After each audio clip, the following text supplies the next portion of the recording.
Girlfriend demands to keep ex's last name. It's better than yours. Shocking story.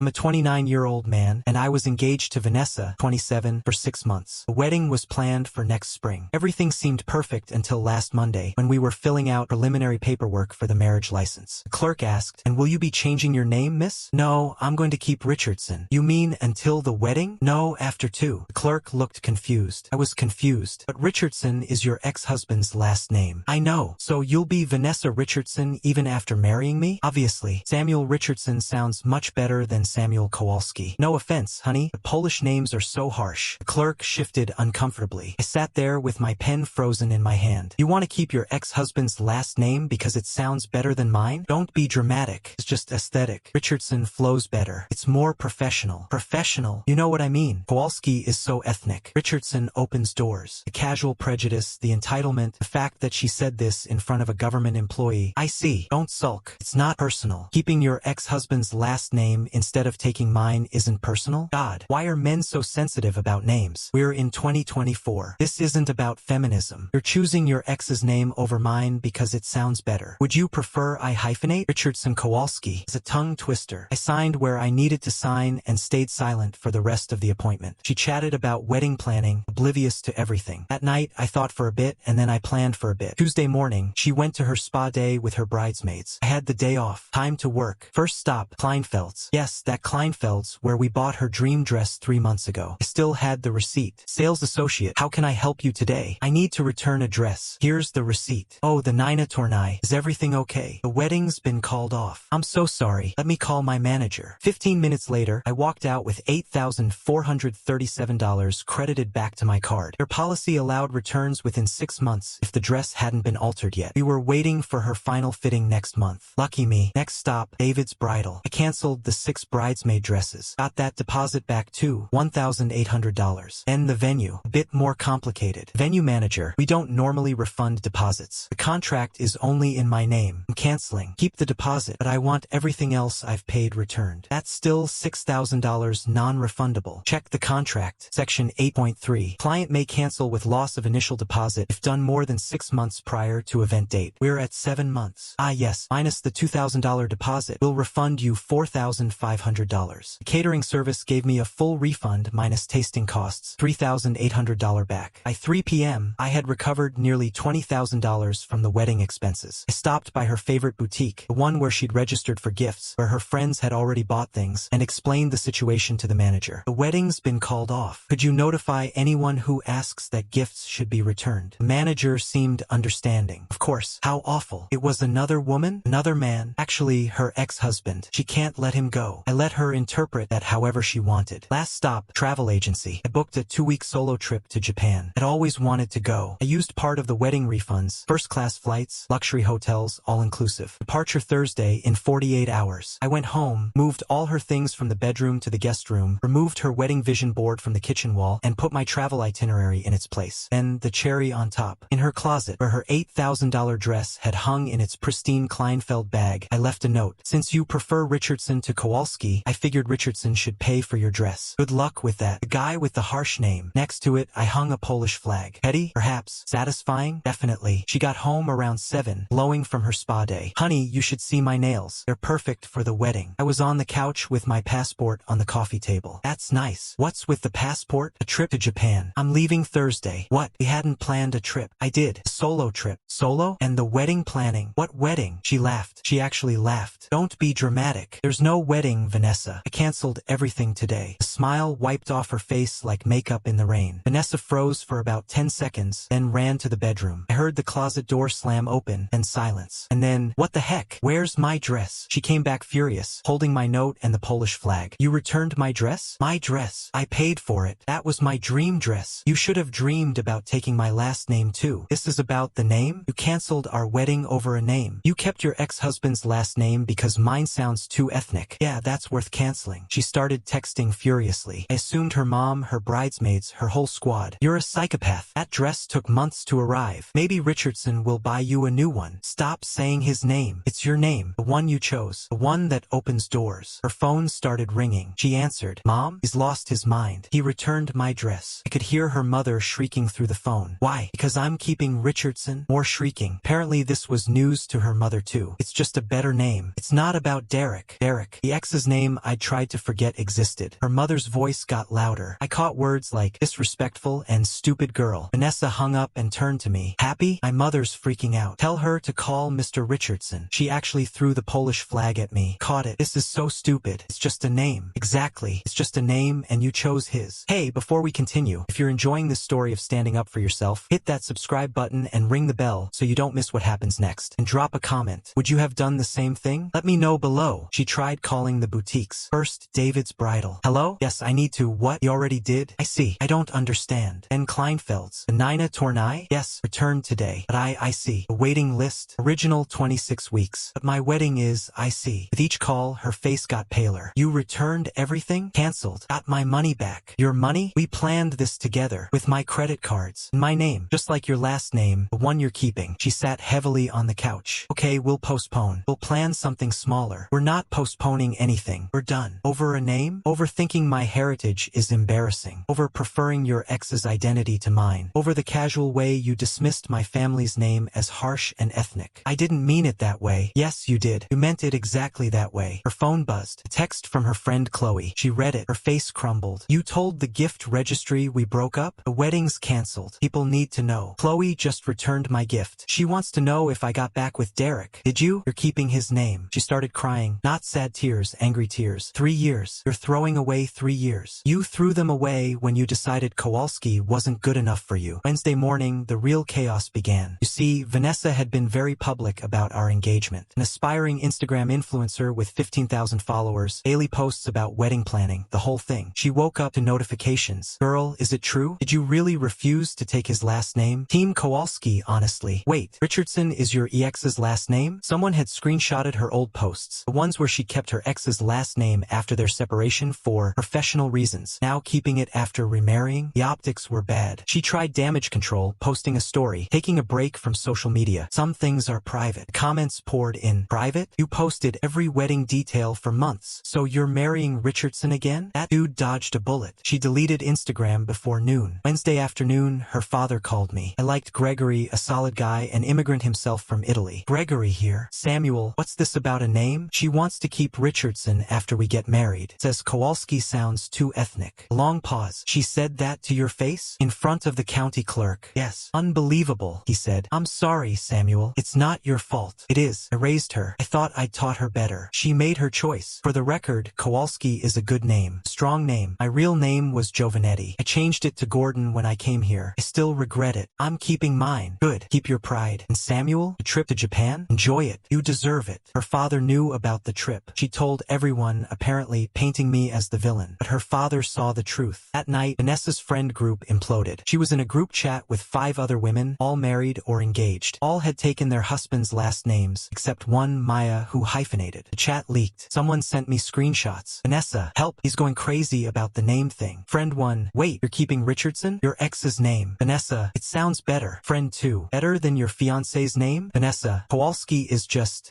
Friend 3, no. What? Vanessa, ethnic. Like, Friend 3, is Vanessa being prejudiced right now? Friend 3, that's not prejudiced. It's just the truth. Friend 4, I'm Polish. Vanessa, you know what I mean. Friend 4, actually, I don't. This is disgusting. Vanessa, you're all overreacting. Maya, this isn't about feminism if you're keeping your ex's name. Friend 4 left the chat. And Friend 2. And Maya. By Thursday morning, the day of my flight, Vanessa was in full panic mode. You can't leave. We need to talk. We already talked. You made your position clear. I'll hyphenate. Richardson Kowalski. You said it was a tongue twister. Just Kowalski then. Why do you want to now? Silence. That told me everything. This is so unfair. You're punishing me for being honest. I'm not punishing you. I'm believing you. You told me who you are. I'm listening. She tried another angle. And the deposits we'll lose? We already lost them. And I recovered most of the money. That's theft. Check your bank statements. I never touched your accounts. Only canceled what I paid for. She actually checked and realized I was right. Her contributions were minimal. She'd bought some decorations and paid for the cake tasting. Maybe maybe $500 total. The dress cost $8,000. It should have been worth changing your name for that. When my Uber arrived for the airport, she said, if you get on that plane, we're done. We've been done since Kowalski became too ethnic. I'll tell everyone you abandoned me. Tell them the truth. You chose Richardson. I chose myself. I got in the Uber. The last thing I heard was her screaming about the Polish flag still hanging in her closet. Japan was incredible. I turned off my phone most of the time. I just existed. Ate amazing food, saw beautiful places, met interesting people, found peace. I turned on my phone briefly after the first week. 247 text messages, 189 missed calls, 73 emails, most from Vanessa. Some highlights. A2, this can be fixed. Please come home. A3, I'll take your last name. A5, my parents are so disappointed in me. A7, Derek found out what happened. He messaged me laughing. That last one was revealing. Even her ex thought it was ridiculous. Samuel, I'm ashamed of my daughter. Gregory told me everything. Your family's name is beautiful. Come to dinner when you're back. Without Vanessa. Hi, you don't know me, but I was in V's friend group. Just wanted to say you did the right thing. She's been problematic for years. That ethnic comment was the last straw for many of us. I saw Vanessa at the supermarket. She tried to talk to me. I pretended I only speak Polish. You would have been proud. My mother speaks perfect English and has been here 30 years. Pettiness is genetic. When I returned, I discovered the full scale of Vanessa's implosion. Her influencer career, dead. Someone made a TikTok about a bride who wouldn't take her fiancé's last name because it was too ethnic, but kept her ex's. It went viral, 2.3 million views. The comments were brutal. Her job, under review. She worked in DEI policy, diversity, equity, and inclusion. The irony. Someone sent HR screenshots of her ethnic comments. Hard to promote diversity when you have a record of bias against Polish names. Her friend group, scattered. The leaked group chat had revealed other issues. Apparently, Kowalski is ethnic wasn't her first offensive comment, just the first that directly affected someone they knew. Her family. Her father called me again to apologize. Said Vanessa was staying with them, still insisting she did nothing wrong, still keeping Richardson. Derek, the ex, posted on Facebook. For the record, I've been telling Vanessa to change her last name since our separation. It's weird. Also, Team Kowalski. Even her ex sided with me. It's been a month now and I'm good. Better than good. That trip reset my whole perspective. I realized I'd been settling, accepting small slights against who I am, my heritage, my family. I started seeing someone new, a nice woman named Anya, also Polish. She thinks Kowalski is a beautiful name. Funny how that works. Vanessa's still single, still Richardson. Apparently tells people I was abusive for canceling the wedding. Most people know the truth, though. Hard to claim victim status when you have a history of calling Polish names harsh and ethnic. Yesterday, she texted me from a new number. I hope you're happy. You ruined my life over nothing. I didn't respond. But yes, I am happy. Happy I stood up for myself. Happy I didn't marry someone who was ashamed of my heritage. Happy I kept my dignity and my name. The $8,000 wedding dress? I heard through the grapevine she tried to buy it back, but Nina Tornai had released a new collection. Her dress was now last season's, available at 40% off. She bought it anyway. It still hangs in her closet at her parents' house. She's still Richardson, still single, and I'm still Kowalski, still proud. I still have that Polish flag. It's hanging in my apartment, not in a closet, but right in the living room where everyone can see it. Turns out keeping your ex's last name because your fiancé sounds too ethnic is an excellent way to end up with no fiancé. Just you, your ex's last name, and a very expensive dress with nowhere to wear it. Karma isn't always instant, but when it comes to disrespecting someone's heritage, it's pretty thorough.